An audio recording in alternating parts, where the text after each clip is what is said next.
கொஞ்சம் ஒவ்வொரு குடோன்லையும் ஒரு 4 மாதத்துக்கு முன்னாடி எடுத்து நல்லா இருக்கும், 6 மாதத்துக்கு முன்னாடி எடுத்து நல்லா இருக்கும். அந்த மாதிரி இல்லாமல் ஒரு 3 மாதம் இருந்துச்சுன்னா அவங்க முளைப்பு திறன் வந்து அதிகமாக இருக்கும். அதுக்காக சிசி விதையாட்டின்னு சொல்லுவாங்க. இந்த கார்பனேஷன் அந்த மாதிரி ஒரு 2-3 மருந்து வச்சு பண்ணுவாங்க. அதாவது 2 கிராம் ஒரு கிலோவுக்கு 2 கிராம் வச்சு பண்ணி 24 மணி நேரம் நிழல்ல அதை நல்லா கலக்கி 24 மணி நேரம் வந்து நிழல்ல உலர்த்திட்டாங்க. உலர்த்திட்டு அதுக்கப்புறம் தான் மறுபடியும் விதைக்கரைக்கே போவாங்க.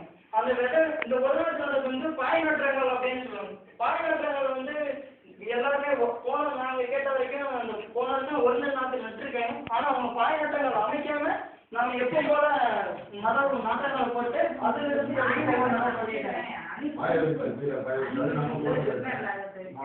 அந்த மாதிரி பண்ணாலும் நல்லா கிடைச்சிருக்கு. இப்போ நார்மலா 20 எல்லாம் இருக்குன்னு சொல்லியிருக்காங்க. ஆனால் அந்த 35 40 மணி கிடைச்சிருக்கு. இவங்க நாகராஜ் அவங்களோட